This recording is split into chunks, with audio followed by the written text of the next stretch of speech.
On va commencer donc, on va aller à un message que le Seigneur a mis profondément dans mon cœur. Ce serait comme une continuité de ce qu'on a vu la dernière fois. Mais vous savez, ces derniers temps-ci, là, il insiste là-dessus. C'est comme, il faut qu'on soit encore plus actif que prévu dans le confinement parce qu'il y a quelque chose qui se prépare. Et vraiment, c'est très encourageant ce que nous avons vu au Congo. Et nous voulons que ça arrive partout dans le monde entier. Et je ne sais pas, je n'ai rien contre les Espagnols, je n'ai rien contre les anglophones, je n'ai rien contre ceux qui parlent mandarin, je n'ai rien contre ceux qui parlent hébreu, je n'ai rien contre ceux qui parlent italien, je n'ai rien contre ceux qui parlent notre langue. Mais je peux vous dire quelque chose. Je sens un esprit fort, un esprit fort, un esprit fort. Je sens seulement de dire fort. Je sens un esprit fort sur ceux qui parlent français. Je sens un esprit fort, un réveil fort. Je sens une bénédiction intense sur les francophones. Quelle que soit la race, quelle que soit l'origine, quelle que soit la situation financière, quel que soit le statut, je sens que ceux qui parlent français vont être connus pour leur spiritualité dans ce monde entier, vont être connus pour leur classe, vont être connus pour leurs principes, vont être connus même pour leur richesse, vont être connus même pour leur valeur, vont être connus même pour leur grandeur. Je sens quelque chose. Dieu est en train de se tourner vers un peuple, vers une langue commune, des personnes qui connaissent Molière, des personnes qui connaissent Jules César, des personnes qui connaissent tous ces grands philosophes qui aiment parler avec une façon spéciale. Je ne sais pas comment le dire, mais je vais exprimer que Dieu est en train de faire quelque chose et que chacun doit pouvoir trouver sa part du butin parce qu'il y a un butin qui est en train d'être libéré. Pour ouvrir donc ce message, nous allons lire avec beaucoup d'attention Exode, si le frère Kaël peut lire à haute voix et l'afficher en même temps s'il te plaît. Exode chapitre 3 verset 11. Ce sera le seul verset d'ouverture et les autres on va lire pour accompagner le message. Exode chapitre 3. Alléluia, Salavaso. Moïse dit à Dieu, oh, Seigneur. Qui suis-je pour aller vers Pharaon et pour faire sortir d'Égypte les enfants d'Israël? S'il te plaît, lis encore à haute voix. Lis-la très haute voix le plus possible. Moïse dit à Dieu, Qui suis-je pour aller vers Pharaon et pour faire sortir d'Égypte les enfants d'Israël? Alléluia, Seigneur Jésus. Et moi, je vais le lire encore. Moïse dit à Dieu, Qui suis-je pour aller vers Pharaon et pour faire sortir d'Égypte les enfants d'Israël?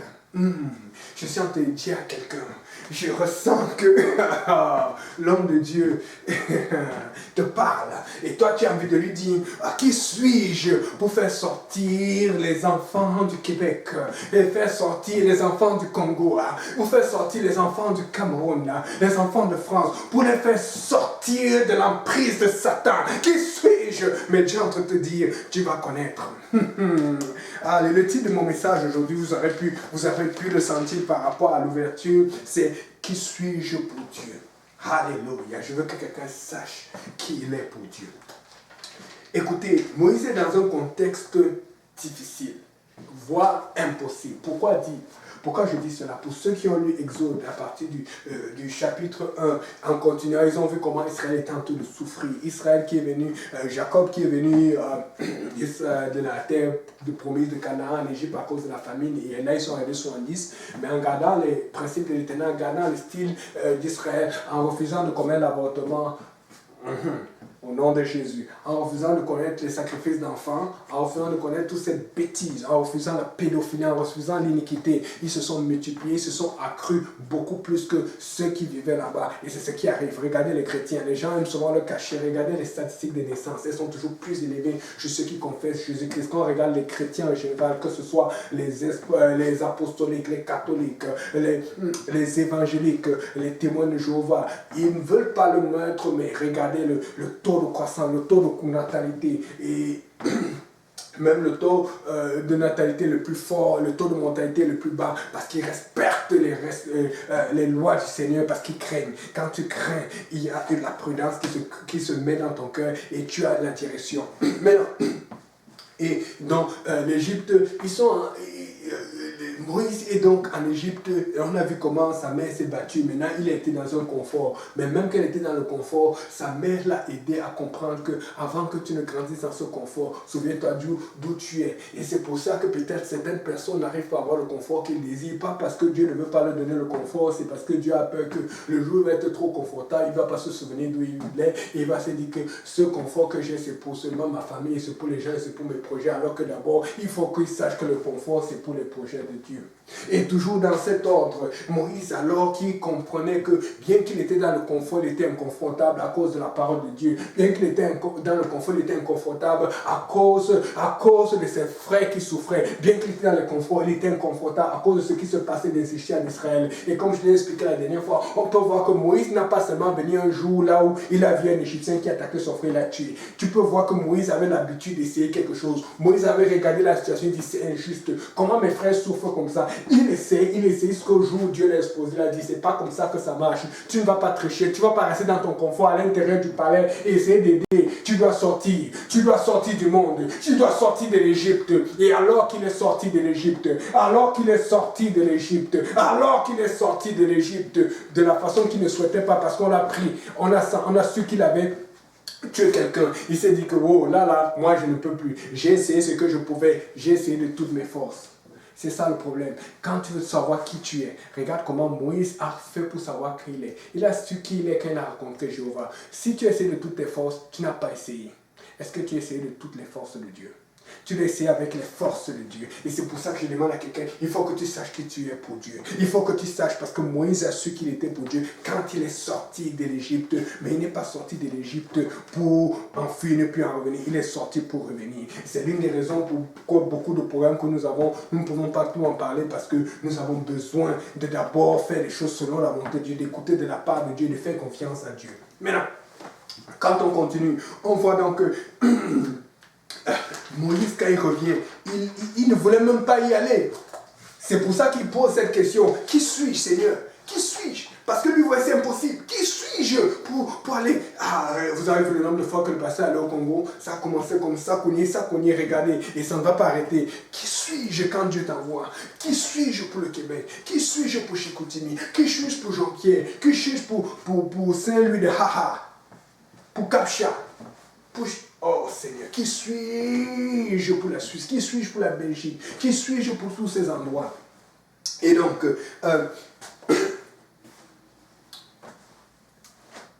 donnons un autre exemple de quelqu'un qui savait qui il était, qu'elle a rencontré Dieu.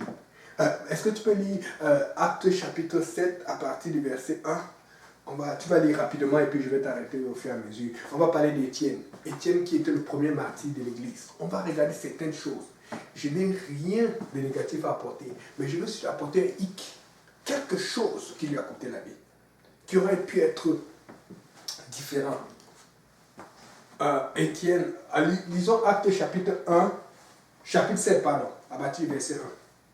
Le souverain sacrificateur dit, les choses sont-elles ainsi? Étienne répondit, homme frère et père, écoutez, le Dieu de gloire apparut à notre père Abraham lorsqu'il était en Mésopotamie, avant qu'il s'établisse à Charan. Et il lui dit, quitte ton pays et ta famille et va dans le pays que je te montrerai. Ok, c'est bon. Donc maintenant, reviens au chapitre 6, c'est les derniers versets. Parce que là, il a dû expliquer la parole. Il dit, oui, ça, on voit ça dans Moïse et tout. Mais comment est-ce qu'ils sont tombés dans ce contexte? Qu'est-ce qui s'est passé? Qu'est-ce qui s'est passé pour qu'ils arrivent, le souverain secrétaire arrive, il commence à l'accuser, il commence à le défendre. Tu peux lire à partir des derniers, les 2-3 derniers versets.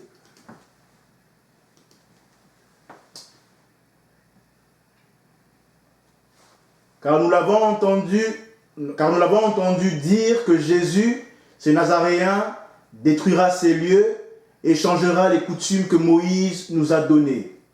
Tous ceux qui siégeaient au Sanhédrin ayant fixé leur regard sur Étienne, son visage leur parut comme celui d'un ange. En fait, dans le fond, ce qu'il disait n'était pas faux, parce que Dieu allait changer les coutumes. Mais le problème, c'est qu'il dit que détruira celui et changera les coutumes que Moïse nous a données. Mais Dieu n'allait pas dans le fond les changer. Jésus allait les accomplir. Il allait accomplir la loi. Parce que dans le fond, il n'allait plus sacrifier les animaux. Jésus allait être le sacrifice. Amen. On ne va pas rentrer dans ces détails, mais je vais apporter le fait que maintenant, le problème, c'est qu'eux, ils ont apporté ce qui était vrai, mais le tourner pour faire peur, pour effrayer les gens.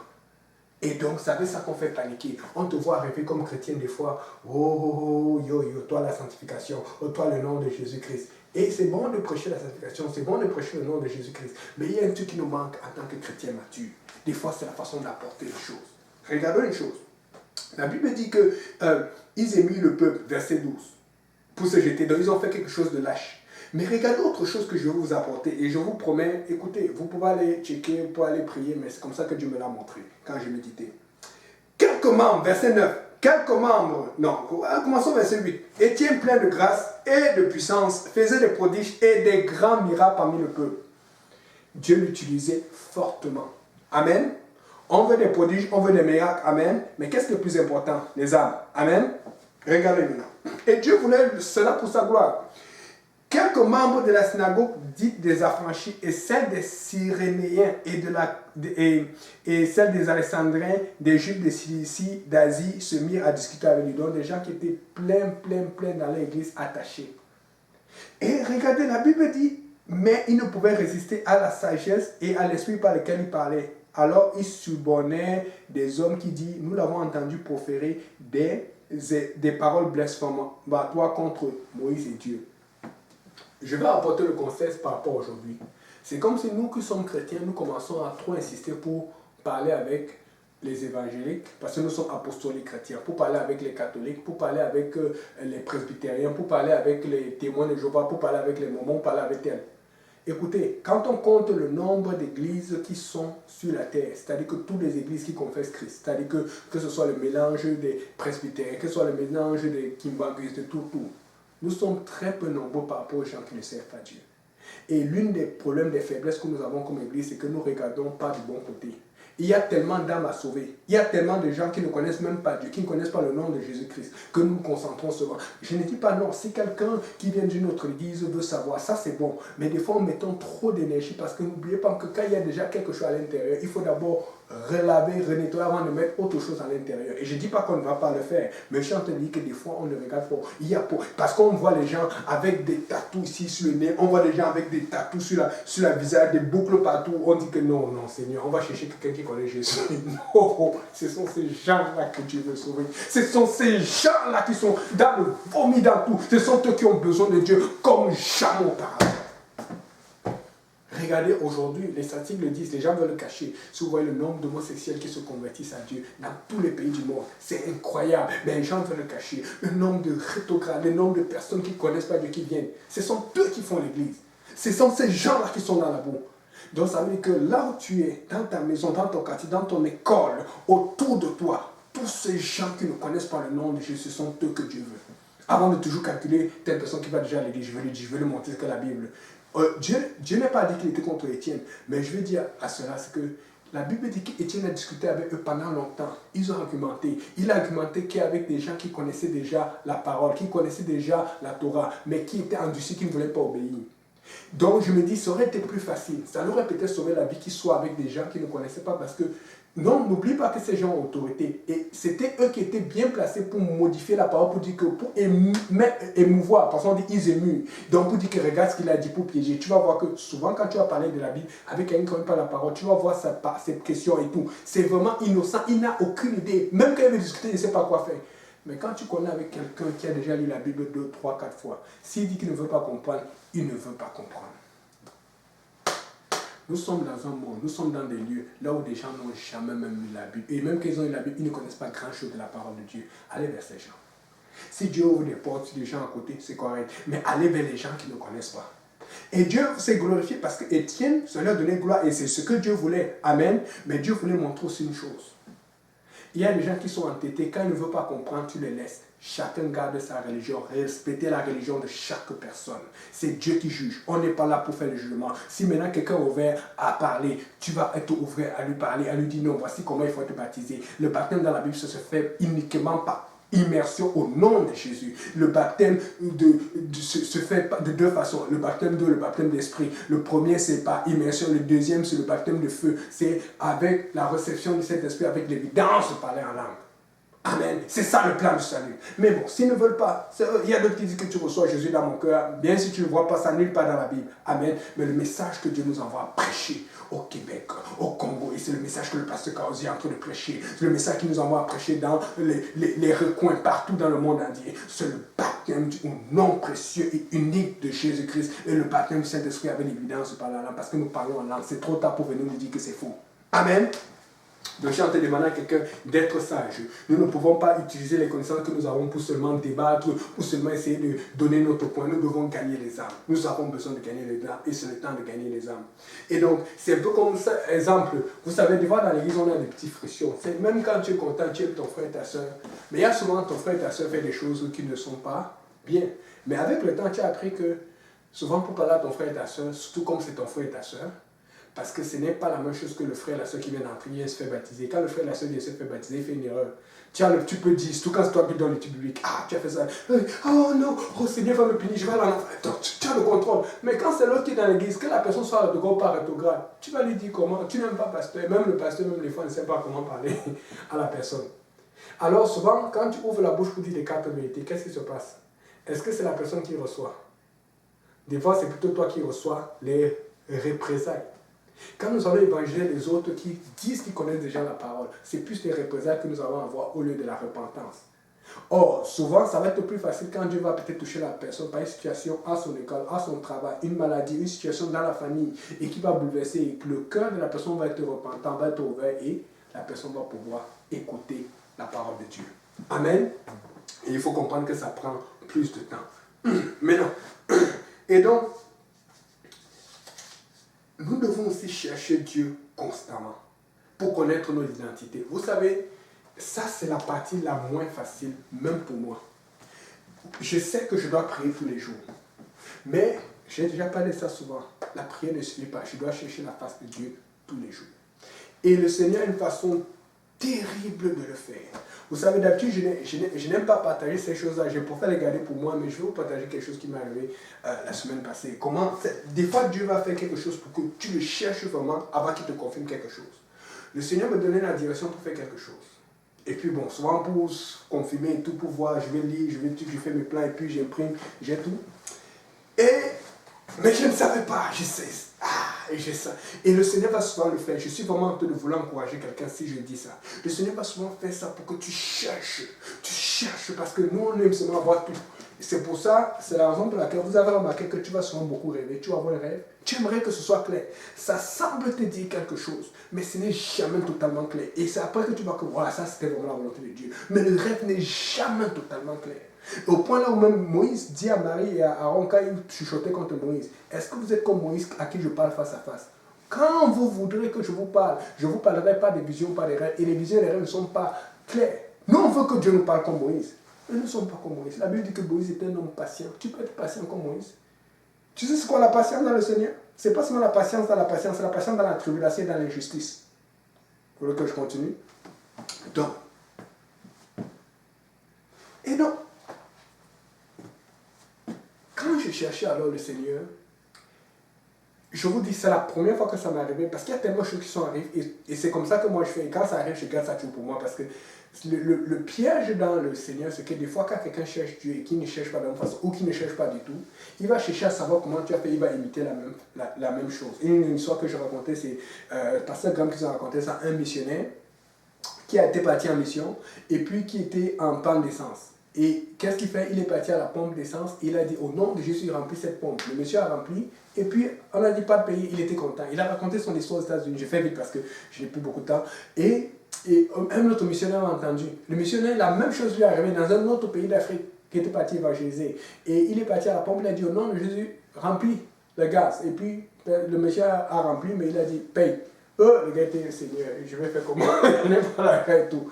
Mais quelques minutes plus tard, alors qu'il est en train de prier dans son cœur, il dit Seigneur, quelqu'un est arrivé, il dit, oh, je t'avais vu chercher à te voir depuis, à te rattraper, mais tu n'arrivais pas. Tiens, voilà l'argent que je te devais. Et la situation était réglée. Et Dieu est en train de faire cela. Donc, fait que j'insiste beaucoup. Quand je vous dis ce que je veux vous dire, c'est pour vous dire Dieu a des façons de fonctionner différemment, mais vous devez chercher sa face. Et donc, je ne sais pas pour vous, mais moi ça m'arrive. Je peux passer 1 heure, 2 heures à prier. Je peux passer le temps à prier, je n'ai rien. Je dis niet. J'ai dit niet. Et tu vas lire, et tu crois dans ce temps parce que tu attends après le Seigneur, tu fermes le soleil, personne ne te distrait, mais je cherche, je dis Seigneur, parle-moi, dis-moi, des fois tu dis ouais, Seigneur, dis-moi même une parole, rien, le frère qui est là, rien. Et ce qui m'est arrivé cette semaine, c'était terrible. J'avais fait une impression par rapport à certaines paroles, des choses que je devais faire et trucs et des recherches. Et puis ça passe dans cette situation, ça parlait de beaucoup de choses. Je ne sais pas si c'est dans cette situation que je devais aller. Et j'ai dit, Seigneur, bon, ok, je vais faire comme je fais d'habitude. Je suis allé. Et ce n'est pas facile parce que c'est un recommencement. Tu as prié hier, mais c'est comme il faut. Et je ne suis pas dire à quelqu'un pour le décourager, je suis en train de dire pour t'encourager que c'est ce que tu dois faire. Tu dois chercher la face pour avoir une direction continuelle. Et quand tu cherches la face, tu vas savoir qui tu es. Tu vas savoir qui tu es pour Dieu. Tu vas savoir qu'est-ce que Dieu veut de toi, qu'est-ce que Dieu attend aujourd'hui. Ce n'est pas la même chose qu'il va attendre demain. Et la chose qui est arrivée, c'est que quand j'ai fait cette impression, j'avais imprimé beaucoup de choses dans la journée, même les choses du travail, les choses de tout cela. Pendant que je me suis mis à prier, et que je commençais à, des fois tu dis, ok, bon, rien, et puis tu dis, et souvent j'arrive, je vais lire la Bible, je vais et puis après, ça va finir, rien, et puis je vais méditer, et parfois je vais même jouer au piano, rien, et puis je vais revenir jusqu'à ce que Dieu me parle. Mais juste un moment, ma photocopieuse est partie seule. Je n'avais jamais vécu. Quand ça a commencé à partir, j'ai dit, hey, j'ai eu peur, j'ai dit, hey. Ça c'est quoi ça? Parce que je vous dis, je connais bien ma photocopie. Et Dieu m'a toujours fait pour que tu saches. Quand j'imprime, je sais faire attention, parce que j'imprime la sur mon soleil. Je sais faire attention si j'ai mis le nom ou non. Et d'habitude, quand je prie, devinez quoi? Je ferme mon cellulaire. Comment mon cellulaire est fermé? Parce que mon ordinateur ne peut pas imprimer. Parce que mon ordinateur, il y a un truc qui est un logiciel que je n'ai pas mis à jour, mais je fais ce que le AirPrint. Donc, mon ordinateur qui est ouvert, je ne reçois pas, je ne peux pas imprimer. Alors, la photocopieuse part et ça imprime ce que le Seigneur voulait confirmer, que je ne peux pas vous dire, parce que je vous ai dit assez, tu vois un peu. J'étais comme... Ça te donne... Et de la même façon que tu as peur, après ça se transforme en joie. Et c'est ça qui se passe quand tu souffres pour chercher le Seigneur. C'est pour ça que je sais, il y a quelqu'un peut-être qui nous écoute et qui sait, qui me demandait comment tu fais. Je ne sais pas, tu cherches seulement. Parce que des fois les gens vont te demander comment tu fais, mais c'est dangereux parce que la personne te demande comment tu fais pour aller faire la même chose. Ce n'est pas comme ça que ça marche. Quand tu cherches Dieu, Dieu sait que tu es en train de le chercher. Quand tu cherches Dieu, tu dois faire tout ce que ça prend. Si tu es au téléphone, tu ne cherches pas Dieu. Si tu es en train de parler avec quelqu'un, tu ne cherches pas Dieu. Quand tu es seul, tu es en train de chercher Dieu. Tu ne peux pas chercher Dieu avec quelqu'un. Oui, je sais, il y a les prières en groupe, mais je vous dis, ça commence toujours aussi en personne. Si je vous dis, ça m'a donné des frissons comme pas possible. J'ai dit, Seigneur, tu es fort. Et ça, c'est juste une histoire sur beaucoup des centaines. Mais je voulais partager, le Seigneur m'a mis à cœur de partager cela à quelqu'un. Il faut que tu cherches le Seigneur. Je ne sais pas comment il va te parler, mais tu dois chercher. C'est ton travail, c'est ta responsabilité. Qui tu es pour Dieu, tu veux le savoir, cherche Dieu. Comment? Cherche Dieu. Comment? Cherche Dieu. Amen. Alléluia. Donc, maintenant, en tant qu'Église, nous devons travailler constamment pour Christ. Mais j'ai l'impression, ou peut-être c'est moi qui me trompe, j'ai l'impression que depuis qu'il y a eu ce confinement, je sais que des moments on s'est un peu réveillé, on évangile plus, on fait plus, mais j'ai l'impression qu'en général, depuis qu'il y a eu ce confinement, on travaille, on est plus à la maison. Je n'ai pas vu qu'il y avait un couvre-feu de 0 à 24 heures, 24 heures sur 24. Le couvre-feu, c'est d'une heure en une heure. Ça veut dire que l'Église doit s'ajuster. Et il faut qu'on sache, et c'est pour ça que nous sommes embrouillés. Parce que, vous savez, le Seigneur est peut-être en train de nous montrer quelque chose.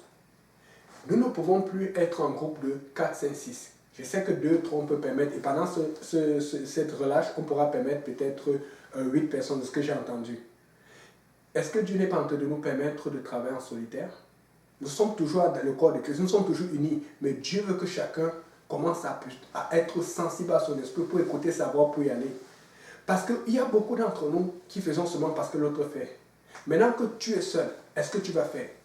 Est-ce que Dieu n'est pas en train de te booster pour que l'église soit à son max? Parce que n'oubliez pas, même dans les entreprises, c'est la même chose. C'est toujours 20 ou 30% des personnes qui font le gros du travail et le reste ne font rien. Partout, c'est comme ça. Mais dans l'église, on ne peut pas avoir ce problème. Dans l'église, on va avoir les 100%. Dans l'église, on va avoir les 60, 70%. Dans l'église, on va avoir plus que 50%. On ne veut pas avoir beaucoup de gens qui ne sont pas en train de rien faire. Et c'est pour ça que tu dois chercher Dieu. Tu es capable de faire quelque chose même étant chez toi. Tu peux commander Uber Eats pour encourager ceux qui travaillent. C'est juste une idée. C'est unique comme ça aujourd'hui. Ça revient. Alléluia. Pourquoi? Le Seigneur est bon.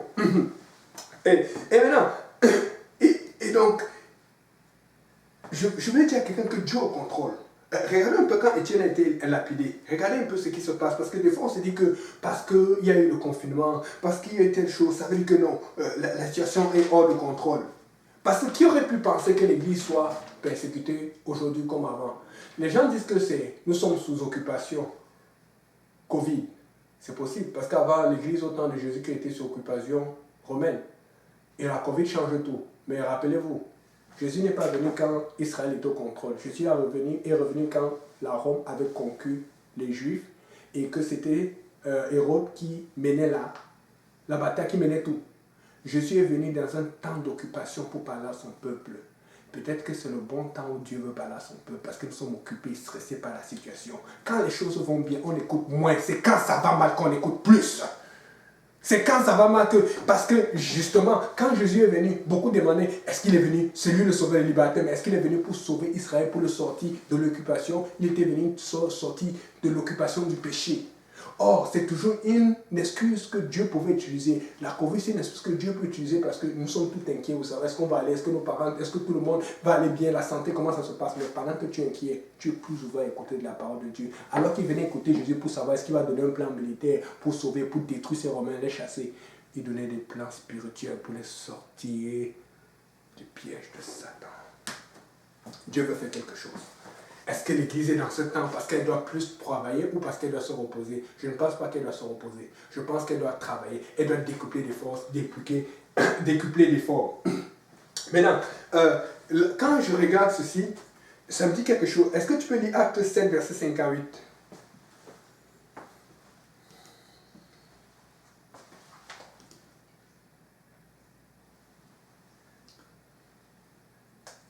Le traînèrent hors de la ville et le lapidèrent. Les témoins déposèrent leurs vêtements aux pieds d'un jeune homme nommé Saul. Ok. Maintenant, j'ai vérifié, je suis allé faire cette étymologie, toute analyse. Vous savez, quand on regarde en français, le passé simple, ok? Le passé simple, c'est lapidaire. Lapidaire, ça veut dire que c'est une action qui s'est passée par le passé et qui est finie. Mais l'imparfait, c'est autre chose. C'est une action qui se passe dans le passé, mais qui est infinie. Amen, mais qui continue. Et donc, j'ai regardé en grec ancien, quand tu vas regarder dans les manuscrits, quand j'ai regardé dans d'autres versions, la version d'Abbé et ailleurs, je trouve que ce qui revient bien, quand je compare toujours avec les manuscrits anciens, Amen, tu utilises toujours Codex Sinaiticus ou tu utilises les codex, les baptiseurs, tout ce qu'on a sur Internet. Ça montre que ce verset lapidaire, là, ce verbe lapidaire, dans aucun cas, moi je ne sais pas pour vous, mais dans aucun cas, c'est juste une façon, ceux qui ont traduit ont voulu le mettre comme ça fait du sens, mais dans aucun cas c'est à l'aoriste grec ou au passé simple, c'est toujours à l'imparfait dans tous les manuscrits anciens. À l'imparfait, ça veut dire qu'ils étaient en train de le lapider, ça veut dire qu'ils n'avaient pas fini de le lapider. Mais quand on dit lapider, c'est comme si on l'a fini, c'est ça qui l'a tué. Je suis en train de dire quelque chose, c'est qu'ils étaient en train de le lapider, ils n'avaient pas fini de le lapider, et regardez ce qui s'est passé. Et la Bible dit qu'alors qu'il le lapidait, c'est là où Dieu l'a recueilli. Je donne cet argument pourquoi. Tu peux relire le verset, chapitre 7, verset 60. Verset 60. Puis s'étant mis à genoux, il s'écria d'une voix forte, « Seigneur, ne leur impute pas ce péché. » Et après ces paroles, il s'endormit. Il s'endormit, j'ai vérifié. Dans aucun manuscrit, même en français, dans toutes les langues, il n'y a nulle part où on dit « il mourut ». Je vais dire à quelqu'un que Dieu au contrôle. C'est Dieu qui l'a pris. Dieu a dit, ah, ils t'ont lapidé. Voilà la raison pour laquelle tu dois mourir. Ok, viens, alors prends. Et je suis allé chercher ce mot, ce verbe-là, pour endormir là. C'est le mot coma en grec. Ça veut dire dormir. Il n'y a aucune connotation à mourir. Ça veut dire reposer. Et en anglais, vous savez que les anglais sont un peu populaires. Dans le cas, c'était eux qui ont fait certaines traductions de la Bible, du grec en anglais. Et c'est le mot lol. L-U-L-L. Et ça veut dire en français bercer. C'est-à-dire que quand on l'a lapidé, quand on pensait qu'on était en train de le tuer, Dieu est en train de dire coucou. Qu'est-ce que tu fais d'un bébé quand il pleure beaucoup? Qu'est-ce que tu fais d'un bébé quand il bouge beaucoup? Tu prends le bébé, tu le calmes, tu dis bébé, qu'est-ce qui ne va pas? Pourquoi toi tu pleures tous les jours sans que dormir? Papa au travail, maman au marché, toi ici. Bon, ok, non, ça c'est juste une chose un peu. Désolé, ça m'a revenu. Je suis en train de dire à quelqu'un que ils étaient en train de tuer Étienne, mais pour Dieu.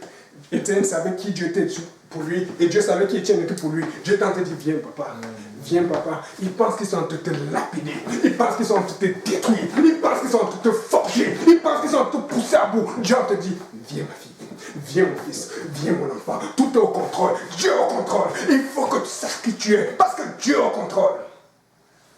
Alléluia Seigneur.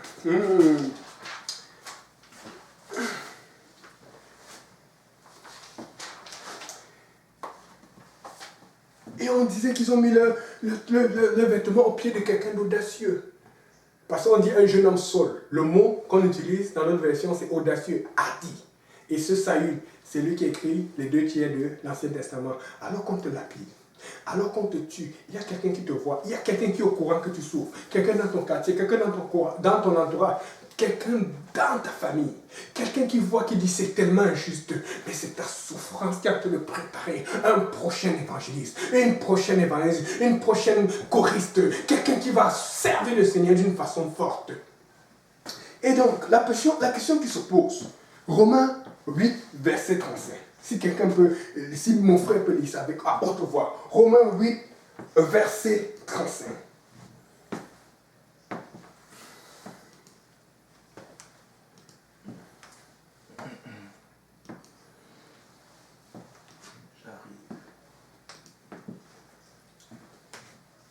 Qui nous séparera de l'amour de Christ? Sera-ce la tribulation, ou l'angoisse, ou la persécution, ou la faim, ou la nudité, ou le péril, ou l'épée? Ok, donc, quand tu connais qui tu es en Dieu, quand Dieu connaît qui tu es, quand tu as cette assurance, quand tu fais tout ce qu'il y a à faire, alors que Dieu t'a révélé qui tu es, alors que Dieu te montre la voie, alors que tu le cherches, qu'est-ce qui va te séparer de Christ? Le Covid? Non. Le gouvernement? Non. Le vaccin? Non. Les critiques? Non.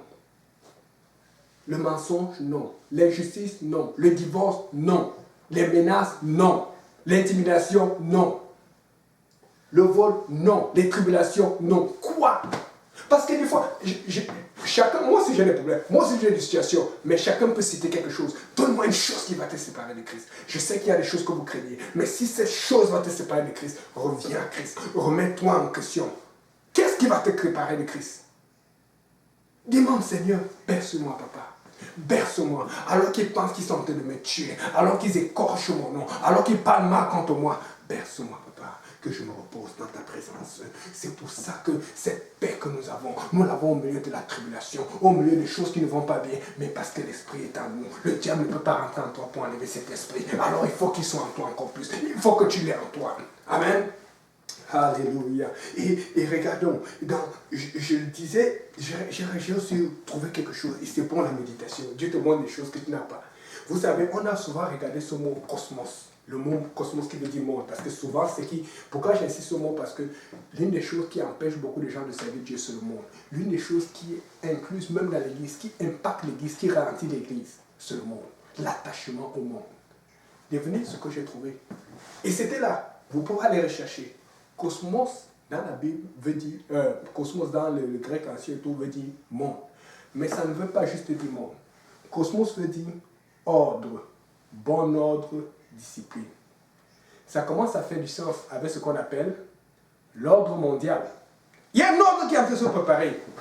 Il y a quelque chose qui est en train de se préparer pour être fait. Amen. Alors, il arrive donc que si tu ne veux pas suivre l'ordre qu'on te donne, tu vas être persécuté. Mais les gens se demandent pourquoi ils sont persécutés. Les gens se demandent pourquoi ils souffrent. C'est parce que tu ne suis pas l'ordre. Si l'ordre n'empêche pas que tu suives l'ordre de Dieu, il n'y a pas de problème. Mais si ça t'empêche de suivre les ordres de Dieu, il y a un problème. Je me suis rendu compte qu'il y a aussi le mot ordre dans l'église. Il y a 1 Timothée 2, verset 9, s'il te plaît.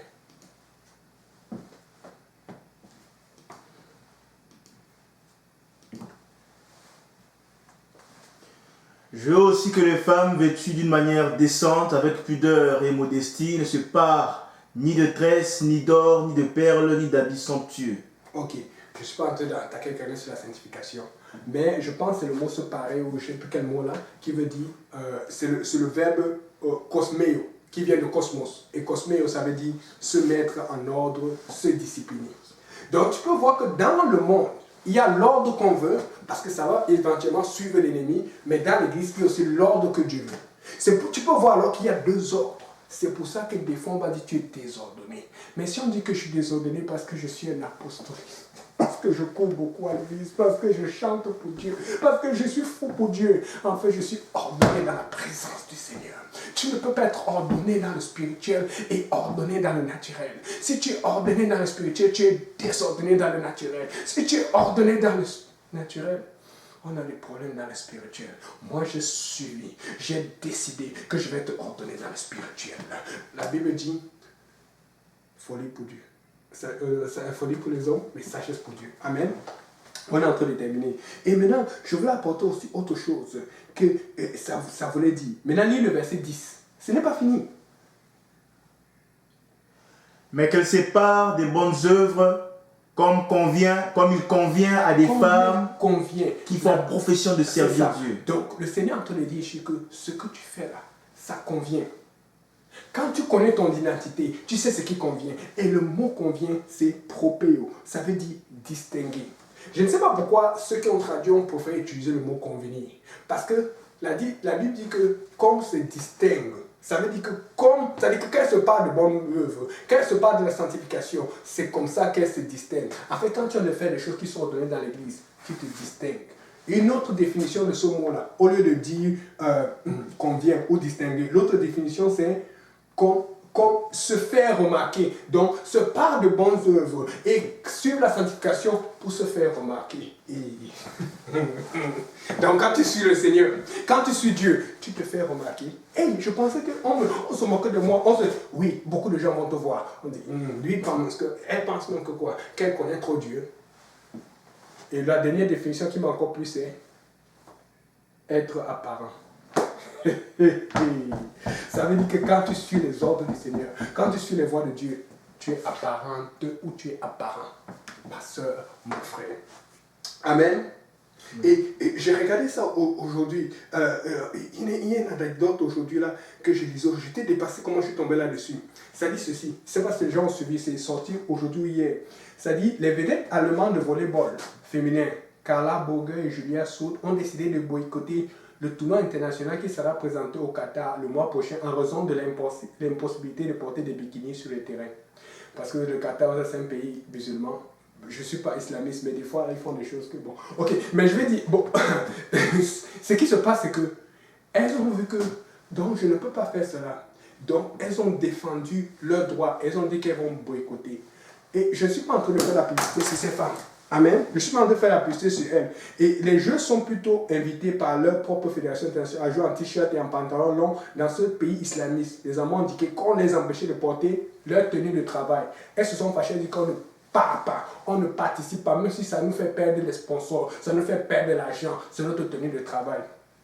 Et quand j'ai lu ça, je me demandais, est-ce que nos frères, nos soeurs, s'ils sont bloqués comme ça, ils peuvent dire que je vais boycotter parce qu'on m'empêche de porter ma tenue de travail. Et Seigneur, je vais perdre l'argent, je vais perdre quoi? Seigneur, c'est pour la dîme. Écoutez, il y a des gens, et je vous dis, allez voir le Qatar. Je dis ça parce que j'ai travaillé aussi à mon j'ai travaillé dans l'aéronautique pendant longtemps. Et vous savez, quand eux, ils commandaient des avions, quand ils commandaient les intérieurs d'avion, on n'y niaisait pas. Parce qu'il y a du cash là-bas. Il y a du cash là-bas. Et on est au petit soin.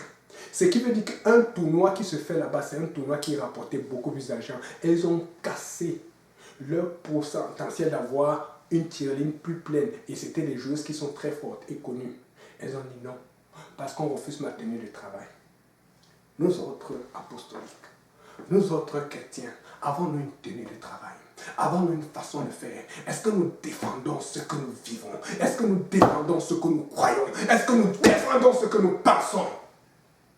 Alléluia, Seigneur Jésus. Et toujours, vous savez, regardez un peu quelqu'un du monde, comment il faisait.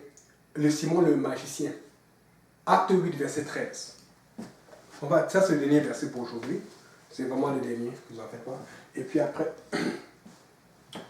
acte 8, verset 13. À haute foi, mon frère, s'il vous plaît. Simon lui-même crut, et après avoir été baptisé, il ne quittait plus Philippe. Il ne quittait plus Philippe.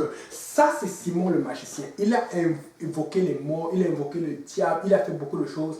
Et il était fort. Il était fort pourquoi? Parce qu'il a appris ça quelque part. Mais il était discipliné. Mais là, maintenant, il a trouvé plus fort que lui. Mais la Bible dit que quand il a trouvé plus fort que lui, il devait être intéressé parce que justement, il a failli être maudit au point qu'il a littéralement été maudit parce qu'il voulait ce pouvoir. Mais la motivation n'était pas la bonne parce qu'il voulait le pouvoir de Dieu, le Saint-Esprit, mais il ne voulait pas de la bonne façon. Mais n'empêche que pour pouvoir avoir cette motivation, qu'est-ce qu'il a fait? Il a compris qu'il ne fallait plus quitter Philippe. Toi, tu avais l'homme de Dieu aujourd'hui, tu n'es pas avec l'homme de Dieu demain. Et être avec l'homme de Dieu, ce n'est pas être physiquement, c'est aussi en pensée. C'est ça qui nous tue. Un de ceux qui n'est pas, mais c'est dit que soyez d'un même accord, d'une même pensée. Tu es toujours en train de critiquer dans ton esprit. Quelqu'un dit, oh, le pasteur, telle personne a fait cela. Tu ne dis pas oui, mais tu es comme, toi si tu as vu, mais fais attention. Il faut que tu saches qui tu es. Quand tu es quelqu'un, tu défends l'église. Quand tu es quelqu'un devant Dieu, tu défends la parole de Dieu. Tu défends l'évangile, tu défends les hommes de Dieu. Et maintenant, donc Simon, et l'autre définition qui était passée, suivait fidèlement. Il suivait fidèlement Philippe. Un magicien, quelqu'un du monde a compris qu'il faut suivre fidèlement les règles. Il faut suivre fidèlement l'ordre. Quel ordre vas-tu suivre? Moi, je vais suivre l'ordre dans l'église. Et pour finir, je dis merci beaucoup, frère. Le frère pour m'a envoyé un truc hier nuit. Pourtant, c'est sorti avant-hier, mais je n'ai pas vu. Ça m'a échappé. Mais ça m'a beaucoup parlé sur ce qui se passe en ce moment. Et regardez ce qu'il m'a envoyé. Ça dit ceci. Israël est le premier pays à déconfiner. Je sais que ceux qui suivent les nouvelles ont déjà vu ça, mais moi je n'ai pas vu ça avant ce matin. Mais il m'a envoyé ça juste quand je me suis réveillé. C'est comme si c'est le Seigneur qui m'a envoyé ça. Et puis, près de la moitié des citoyens ont été vaccinés en Israël, ce qui fait en sorte que le pays lève les mesures sanitaires. Je ne suis pas en train de prêcher pour ou contre le vaccin. Je suis en train de dire que regardez, ils sont en train de déconfiner là-bas. Ok? Donc s'ils sont en train de déconfiner parce que là, près de la moitié ont été vaccinés. Regardez ce qui se passe au Québec. On a dit, je pense qu'aujourd'hui, on va commencer à vacciner les 85 ans et plus. Donc peut-être ça donne une idée de ce qui se passe dans le monde en ce moment, de l'ordre, de ce que les gens veulent faire. Ça veut dire que le déconfinement arrive. Quand le déconfinement arrive, le réveil arrive. Quand le réveil arrive, combien de temps il reste? Et ce n'est pas fini, regardez, ce n'est pas tout. Il s'agit d'un retour dans les commerces pour les nombreux Israël. Si des lieux sont ouverts à tous, d'autres toutefois sont réservés uniquement aux personnes munies d'un badge vert, signifiant qu'elles ont reçu la seconde dose de vaccin depuis au moins une semaine. Elles ont récupéré de la maladie. C'est notamment le cas des salles de sport. Donc tu pourras plus aller faire le sport. Je ne sais pas si tu n'es pas vacciné. Tout ce que je veux dire, c'est que même quand le déconfinement arrive, les choses ne seront plus jamais comme elles étaient. Si tu vis pour vivre dans ce monde, tu as un problème. Quand tu vis, tu dois vivre pour vivre avec le Seigneur. Ça, c'est notre identité. C'est là où nous allons. Moi, je suis de Jérusalem céleste. Ça, c'est mon identité. Oui, dans ma carte, c'est marqué nationalité canadienne. Mais ça, c'est la nationalité terrestre. Mais ma nationalité spirituelle, c'est la Jérusalem céleste. Parce que je m'en vais avec mon Père. Je suis en train de dire à quelqu'un, fais attention. Je ne sais pas comment tu calcules. Tu dois travailler maintenant, mais tu dois travailler après. Parce que chaque fois que tu calcules pour dire ça, ça va se calmer, je vais pouvoir faire ça. C'est le contraire qui se passe. Tu dois être dans un mindset pour dire, Seigneur, montre-moi. Seigneur, dis-moi qui je suis. Seigneur, dis-moi ce que je vais faire. J'ai besoin de ta parole. Alléluia, Seigneur. On va adorer le Seigneur ensemble. J'espère que ce message va toucher quelqu'un et que quelqu'un va se mettre à revenir pour dire, Seigneur, qu'est-ce que j'attends pour agir? Alléluia, Seigneur, je vais être dans ta présence. Alléluia, Seigneur.